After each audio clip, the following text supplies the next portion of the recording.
Okay, so I thought today, just out of curiosity, who here has come across the term biopolitics in their research or things they've been reading? So legislation, potentially it links to, and the body, yeah, it links to. So I suppose the point of my talk today is really to kind of point out that biopolitics, and this sort of the way that you're talking about it identifies the kind of common issue with this concept, that actually it's not a monolithic concept at all, but it tends to be attached to various different scholars. So I've got a couple of quotes here. These are from Michel Foucault, who is generally sort of known for talking about biopolitics. So the first quote: "For millennia, man remained what he was for Aristotle, man sick, that is, a living animal with the additional capacity for a political existence. Modern man is an animal whose politics places his existence as a living being in question." Yeah, so that's one quote around biopolitics. And the second is also a quote from Foucault, and he's talking about biopolitics being something that deals with the population, so the population as a political problem. And the first point I want to talk to is this reference to Aristotle.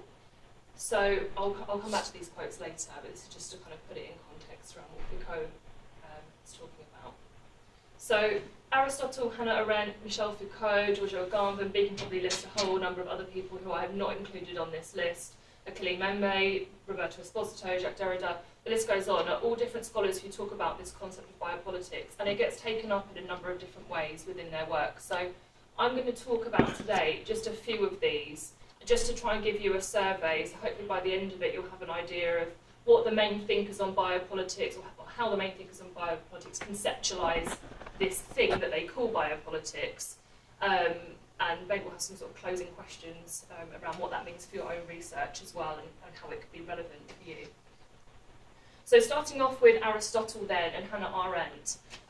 In that first quote that Michel Foucault uses, he talks about the idea of man as a living animal, and this ties back to Aristotle, and Aristotle's distinction between zoe, or what he calls unqualified life, and bios, or bios, which is qualified life. So basically, qualified life is something like political life. So in contrast to unqualified life, which is a life common to all living beings. So that would be women and slaves in particular, in Aristotle's time. And bios would be the political life that people of a particular calibre, i.e. men, in particular social positions would be able to enter into. And it's this distinction between what life counts, right, which life is qualified, which is really at the heart of the question of biopolitics. And that is what life is politicised in the sense of normatively being allowed to be engaged in politics, and what life is excluded from politics. So Hannah Arendt is really one of the sort of, I would say, earlier thinkers in terms of our contemporary thinkers on biopolitics, and she really starts with Aristotle here. And in her work on the human condition, she argues that this particular distinction has become problematic in the current day. So Arendt, for those of you who are familiar with her work, is a thinker around political action, and she is concerned with reclaiming this kind of politics that isn't focused on what she calls household management. And a number of people would disagree with Arendt in this particular regard, but her argument is that the distinction between zoe and bios, or qualified and unqualified life, really comes down to the idea of, in the Greek society, where you had particular people who were able to engage in political life and those who were not. And she argues that in the contemporary society, with the rise of liberalism, you have what she says the rise of society, or the rise of the social, and that for her is the advent of biopolitics, that rise of the social life, which creeps into political life. So for her, biopolitics is this idea of household management, that political life becomes about managing society and the sort of the things that sustain us in life, rather than being about what she would refer to as sort of proper politics or political action. And she distinguishes those things in terms of sort of instrumentality. So she'll say that Politics, in terms of sort of true politics for her, is something that isn't really a means to an end. It's a space for which we should engage in political action.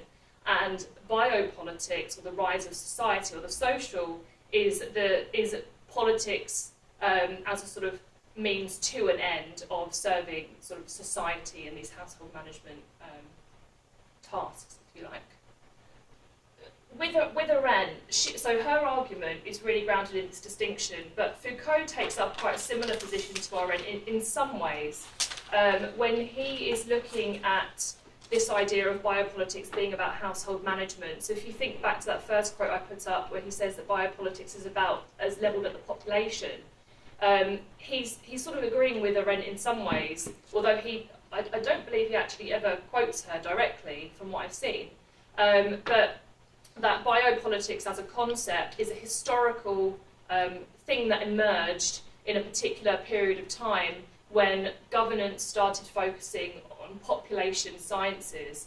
And just to give a bit of a background for Foucault, he talks about different forms of power. And so the first is, as if anyone here is familiar with Foucault, I'm assuming most people are, sovereign power. So apologies if this is a sort of survey kind of overview, but sovereign power, if you've heard of this, is about cutting off the king's head. Yeah, have we all heard that quote? So Foucault in History of Sexuality describes the transition from sovereign forms of governance to biopolitical forms of governance, and he says that we've moved away from sovereign modes of governance towards this focus on the population. And in different pieces of work, Foucault kind of gives a different overview of this emergence of biopolitics. So he's got various ideas of what biopolitics is as a concept, but that kind of shift from sovereignty is one of those. He also talks about the rise of disciplinary power, which he attributes to the 17th century. So this is the Panopticon. So just to sort of, again, this is, I feel like this is a really crude, quick overview of some things that Foucault has written pages and pages and pages on, and other people have written pages and pages on, but ultimately he's talking about a transition in the way that we govern. And if you come across this concept of governmentality, he's talking about the conduct, what he says, the conduct of conduct. So rather than an individual telling you how to act or acting as a sovereign, the transition to disciplinary power is about, it's an individualizing form of power that instills in each and every individual a management of their own behaviour. And there's a kind of historical point to this too, which is that beyond, well, the transition from sovereignty to disciplinary power and then into biopolitics came with a particular period of time when, first of all, there was a need, because of a growing population, to govern in a different way. So we had an increased number of people in terms of population, so there's a larger population size. And so we needed to think of new ways to manage the population, but also in a way of trying to manage those populations by governing less. So there's an economic side to this kind of disciplinary and biopower too. So the idea of disciplinary power, of shifting from a sovereign form of government, was to find a way to enable society to be governed not through direct sovereign force, right, but through helping individuals to govern themselves. And so if you think about the concept of cutting off the king's head, that's basically what Foucault is talking about, right? This idea, this shift from sovereign forms of government. We no longer have this direct form of governance, but actually with increasing population sizes, it was no longer possible to govern over territory in the same way as it used to be. Okay, so the significance of the picture. So this is what he calls the Panopticon. This is actually borrowed from Jeremy Bentham. And basically, in the Panopticon, it's almost metaphorical to help you explain how this new mode of governance happens. So imagine that the Panopticon is a round prison, and in the centre of the prison is a watchtower. And around the prison, so on each of the sides, there are prison units faced inwards. Yes. Yeah, so prisoners are all facing towards the watchtower. So all of their cells are exposed to the person in the watchtower. The watchtower, however, is shining a light out into the cells. So the person there could be a person in the watchtower, there may also not be, but the person in the cell cannot see into the watchtower because there's the light shining out right into them. So they are basically managing or conducting their own conduct or managing their behaviour based on this assumption that they are being observed or potentially being observed. And that's kind of metaphorical for our society that we live in through disciplinary society, that rather than having to be governed directly, there are mechanisms, or what Foucault talks about as technologies of governance, that enable us to conduct our own conduct in particular ways by thinking that we're always being observed or potentially being observed, so that we, and this is where the idea of discipline comes in, monitor our own behaviour accordingly. So disciplinary power, Foucault's talking about this in the 17th century, and then he's talking about the rise of biopolitical sciences in the 19th century. So just an example of biopolitics would be the rise of epidemiology. But Jonathan Frost, the British physician who discovered epidemiology he was looking at the cholera epidemic, and he realised that cholera was being found around locations of water pumps. And so you can see how that became this mapping exercise. So rather than looking at health as at the unit of the individual, right, the individual body or the subject, health became something that could be looked at across the population. And so there's a geographical element to this as well. So that's just one example of biopolitics, I guess, or the emergence of biopolitics. You could also think of a number of other examples, like, for example, the rise of statistics, which made it possible for us to be able to even sort of get some kind of measurement across the population. So biopolitics as a concept for Foucault was really about this population management. It was about no longer just the unit of the individual, so no longer the control of the individual in terms of them being able to monitor their own behaviour, but more so about looking at the monitoring of people's behaviour as a whole. And what's interesting with this, and this is another quote, so biopolitics became, rather than making, die and letting live, you might hear this quote if you read up on Foucault, it became about making, live and letting die, right? So that's a quite common quote you'll hear with biopolitics. But I think what's interesting about this distinction between these three kinds of power is that quite often you'll read, and different people have different takes on this. Some people will argue that we've done away with sovereign power. Foucault doesn't actually say that at all. He says that sovereign power quite often is still an emergence in different forms. And then also these two concepts of disciplinary power and biopower, again, they're sort of open to interpretation in different elements of his work. So in some forms, some people talk about a shift away from disciplinary power. Other people will talk about disciplinary power and biopolitics or biopower dovetailing one another, in as much as this one focuses more on the unit of the individual, so the individual's conduct, and this one focuses more at the unit of the level of the population, and that together these two poles, and Foucault talks about this most in Omnes et Singulatum, which is his piece where he discusses the rise of liberalism, which is ultimately about conducting an individual subject's behaviour, but within a larger political rationality, as he describes it. So he starts to move towards, in some of his later work, a discussion of biopolitics, not just simply about population sciences, but actually as a kind of political rationality that impacts individuals and populations. That's why he's talking about these two things as dovetailing. I would argue that pastoral power is actually the combination of both of these two things, because pastoral power was about each and every, as he describes it, right? It was about the nurturing of each and every subject. So the each being the disciplinary power and the every being the biopower. Although others would argue that biopower as a concept is not really that interested in the unit of the individual, it's actually interested in the management of the population as a whole. So again, that's sort of something that's subject to different interpretations. Some people would say, and certainly in some of Foucault's later work, he argued that biopower was actually, it wasn't about the each.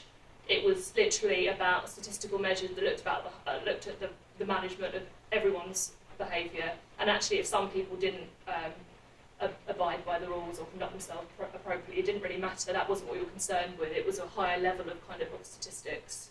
But I would argue, and moving into other theorists' work, that pastoral power is actually kind of on the margins of both of those things. Biopolitics is ultimately, from Foucault's perspective at least, about a flourishing population, right? And so monogamy is a perfect example of what he would consider, from a biopolitical example, a flourishing population in terms of birth rates and death rates and that kind of thing, right? I suppose that's the example of. And so in that respect, it's a biopolitical issue, but it's also heavily, it's completely disciplinary in as much as it's about individuals having to internalise that narrative and then conduct themselves in accordance with it. But I think that's really interesting about pastoral power, and it comes down, this is the shepherd's paradox: how does one govern each and all? And the way of governing each and all is to both of these, not just one of them. You can't govern each and all with simply biopower, because each drops off. You can't govern all with disciplinary power necessarily, because you haven't got the overarching kind of, well, I suppose actually you can. That might, yeah. But the rationale for it is just different. I suppose that. And Foucault would argue that the things that you choose to follow are themselves subject to wider norms or discourses that we then choose. We internalise them because we monitor ourselves in accordance with them. Yeah, you can follow law, I suppose, as well, but even law itself is discursive in the sense that, right, it operates in a normalising fashion, and it is constructed. Law is always made, and it's made in particular historical periods of time. And exactly, and that's why he talks about it quite often in the triangles. You might hear or see this sort of image of a triangle where there are different elements. You've got sovereignty, discipline, biopolitics, or governmentality sometimes comes up instead of biopolitics, but that kind of idea that they operate in unison. And actually, in one of his texts, Society Must Be Defended, he talks about the idea of racism, and that for him is a prime example where sovereignty has not disappeared, but is actually meshed with biopolitics. And by racism, he's not talking about racism as we use the term, but actually about just the abnormal in general. So any kind of abnormality, the state, and this ties into the thing around monogamy too, any kind of abnormality, the state will try and exclude, right? And it will do so through sovereign force. And so those sovereignty is not necessarily excluded completely from his discussions of biopolitics. So the last kind of, I mean, we've talked sort of somewhat about these different conceptualizations of biopolitics in Foucault's work. The last one is neoliberalism, and this emerges mostly in his work on birth of biopolitics. I remember when I read this for the first time, I looked at it and thought, I was reading thinking, God, this is all about the economy, there's nothing about biopolitics here. But fundamentally, in this, he's really talking about the rise of liberalism.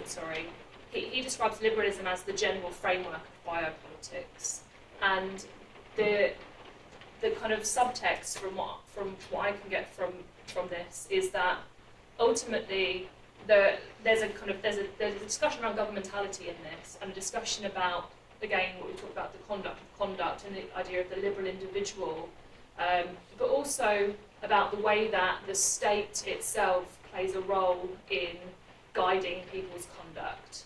And one of the key points that he makes in this particular book is that we sometimes think of classic economic, we make a distinction between classic economic liberalism and neoliberalism.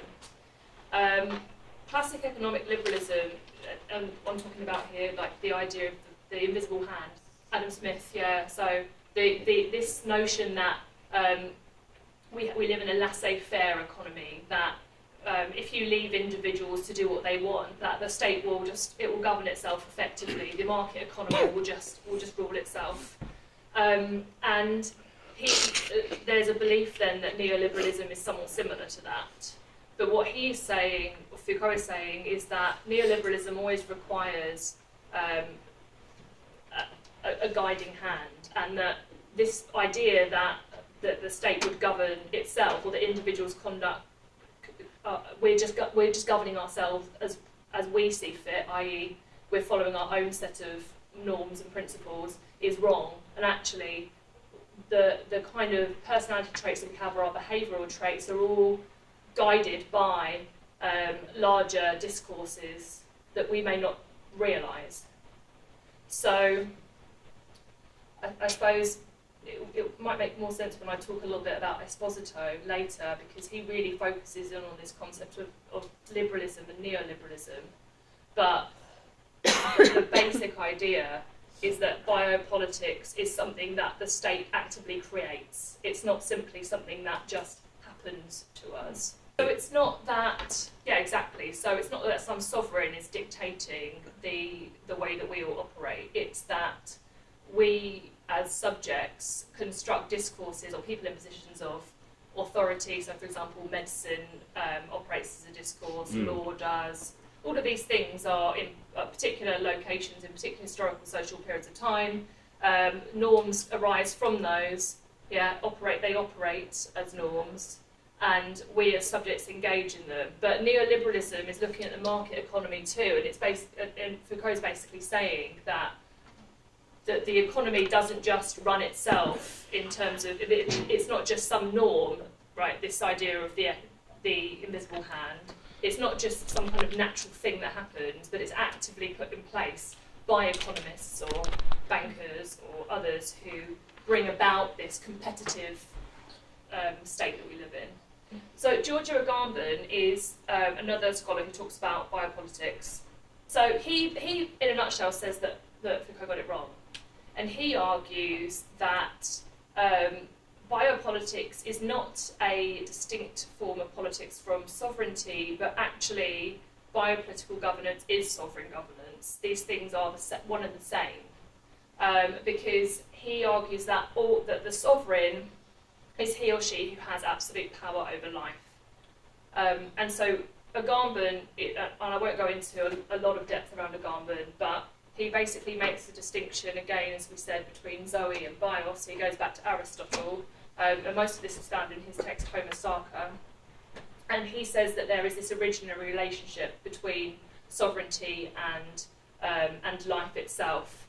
And you can look back at Thomas Hobbes and the idea that as subjects we wanted, initially we lived in what Hobbes called a state of nature, and for Hobbes we instated a sovereign so that we could get out of a state of nature, but ultimately by doing that, by putting in a sovereign to get us out of this state of nature, we put ourselves in another precarious position because we are under a sovereign who can always take life.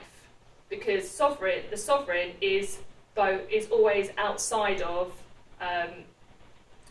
the law in that respect, because he or she can declare what Agamben, following on from Carl Schmitt, talks about as a state of exception. I mean, this is such a crude overview of Agamben, and we don't have loads and loads of time to talk about it, but I just wanted to put Agamben out there as someone who really speaks very, very differently about biopolitics to Foucault. It's about this sovereign decisionism over life for Agamben, and that is what biopolitics is. Yeah, so he talks about the Musulman as his example in Homo Sarka of this subject who basically just, in order to resist, just almost, I believe the Musulman starves himself or herself, I can't remember at the end of it, but as a point of resistance, that is the point of resistance, that they just, it's almost, there is no way out, there is no means of escape in Agamben.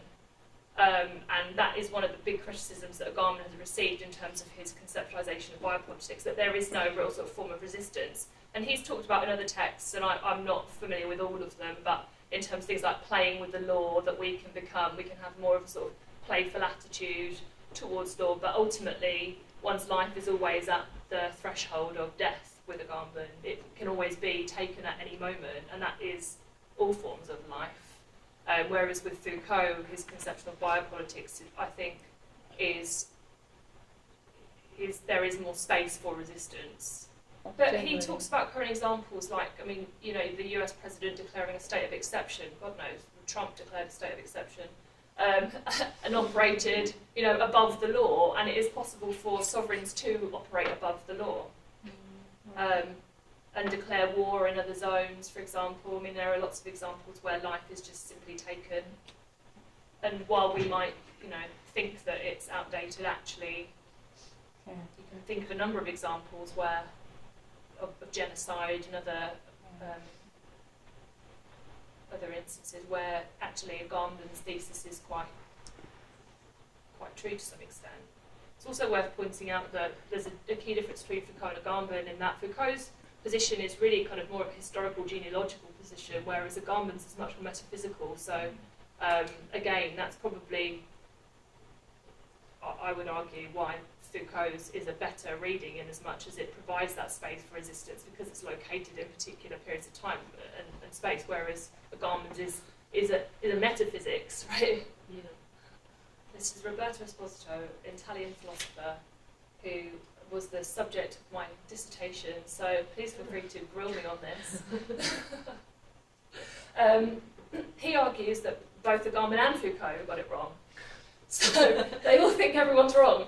This is the common point about biopolitics and all other elements of philosophy. Everyone thinks everyone else is wrong. But Esposito's main thesis is around immunisation.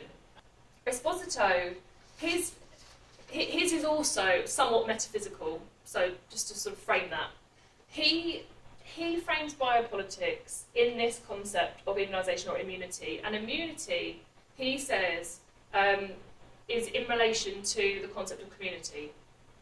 So he's looking at immunity alongside community. And what these two things have in common, or come together around, is the root word for both of them, which is munus. And the munus it basically means gift giving, right? So I don't know if anyone's come across Marcel Mauss, who talks about the potluck and gift giving, but there's a sort of similarity between them. But this idea of gift giving is at the centre of Esposito's idea of biopolitics and immunity. And he says that the munus, or the communal side of the munus, places an obligation on each and every individual to give themselves fully to the community. So if you think of an originary kind of state that we may all be in, like a state of nature, for example, not one where we're all fighting each other and life is nasty, brutish and short, but one where we don't have anyone governing us, but simply we are all living in one form of collective, and we are all obligated towards one another.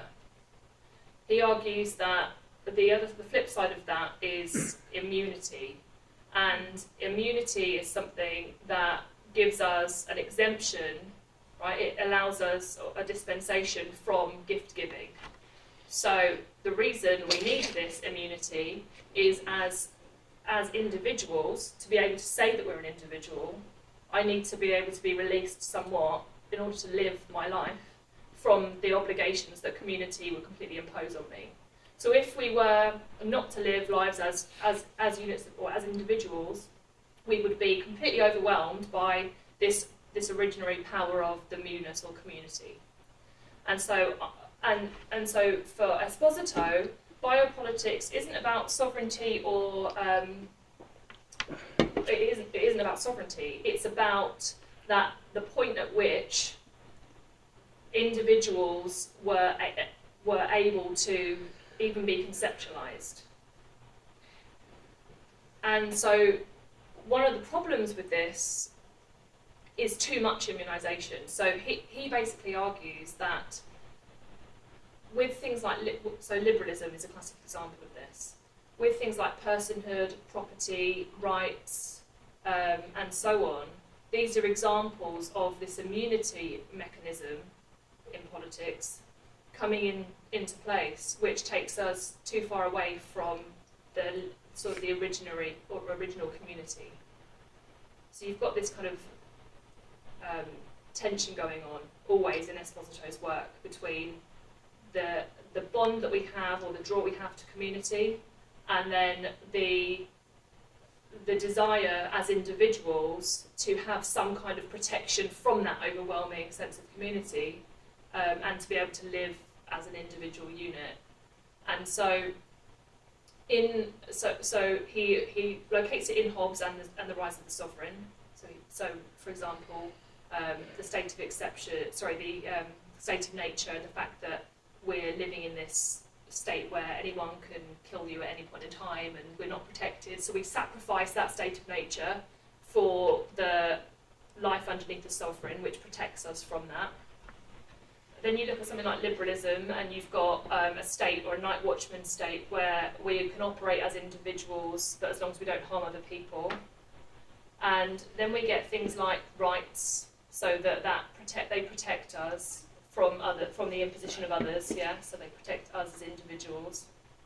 And Esposito is tracing then, not only has he got this sort of metaphysical idea then about biopolitics coming from this concept of immunity, but he also traces it in terms of historical points and says, well, you can kind of see it operating here. So, for example, in Principles of Liberalism, you can also see it, as he argues, increasingly in neoliberalism. And so this is where he and Foucault sort of overlap in some respects, to say that in our current society, you see more and more examples of this immunisation thesis, the point that we are becoming more immune as individuals from one another and from our relationships to community. So a classic example is the shift away from the welfare state, that obligates us to help one another. We don't want to do that. We want to be able to protect ourselves in our own interests. We don't want to be obligated to helping other people. So for Esposito, the dream of neoliberalism is what he would call something like a reciprocally dissociated community, a community that is only a community by virtue of the fact that we are all individuals operating within it, but with no bond and no connection to one another. So my research looks at assisted dying, for instance, and I'm arguing that assisted dying is a symptom of this, because the appeals to assisted death almost represent in some ways this desire not to burden or obligate. And so you end up with this kind of system that we live in where people are requesting death over obligating someone else. If you look at something like ageing, for instance, the ageing population, we now have technology which will stop people from, rather than having someone call in to make sure that people are okay, we now have technology where people wear buzzers around their necks. Lifeline. Yeah, lifelines. Or we have floor technologies that can literally, if someone falls over, identify that someone's fallen, it sends a signal to someone to come and pick them up. So again, I'd say that was another example where subjects are feeling like we're encouraging people to live longer, so you've got the biopolitical element of preserving the unit of individual life, but we're doing so in a way that's allowing them to live longer, but in isolation from one another. It doesn't mean the technologies aren't themselves bad, but they're bad in as much as they're symptomatic of a larger problem or a deeply entrenched problem that you don't want to be obligated to care for others. Yeah, and so people are being encouraged to live alone and in isolation from one another. One of the things about Esposito's work is that he seeks what he calls an affirmative biopolitics. So he's sort of responding to against Foucault, and he takes up a Deleuzian perspective in many ways around what he calls this affirmative biopolitics. And but it's really affirmative being almost like a positive way of channeling biopolitics, or this immunity mechanism, by what he claims is a continuous opening out to community, or trying to break, basically what it comes down to is trying to break these norms of personhood, privacy, property, and trying to create what he talks about sort of multiple or hybrid subjects that kind of that cross and break out of these norms that we've been sort of pushed into. And for him, that's an affirmative way of moving forward, basically by just continually deconstructing the norms and the boundaries that we've been sort of pushed into. And it ties into what Foucault is talking about as well, but ultimately the form of resistance for him is constantly challenging this mechanism between closure and openness, and not allowing it to rest, but keeping it perpetually opened up. So whenever we make a normative decision, which we always have to because we have to act, we always recognise that that decision is made in a particular time and place and that it needs to be constantly opened up, that there cannot be a final decision made on something. And that's actually it's very Derridian as well, this idea of the constant openness. I maybe could say just a couple of words about Derrida, because he also talks about biopolitics, but I think otherwise we sort of get things too complicated. So I might just leave that. People are happy with that, yeah. And just go to the summary and actually just open it up for discussion, because I think what hopefully this will show or has shown is that biopolitics is not this monolithic it's not a concept that has a universal meaning. It's taken up in different people's work in different ways.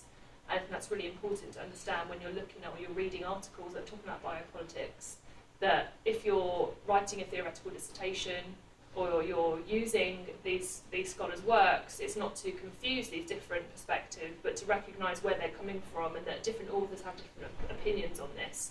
So if you pick up a Garman and start reading biopolitics or someone referencing a Garman, it will be a completely different reading, as we now know, to someone referencing Foucault, for example.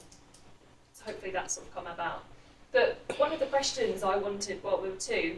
One of them is, do you think then that biopolitics as a concept has any weight or credibility if it means all these different things?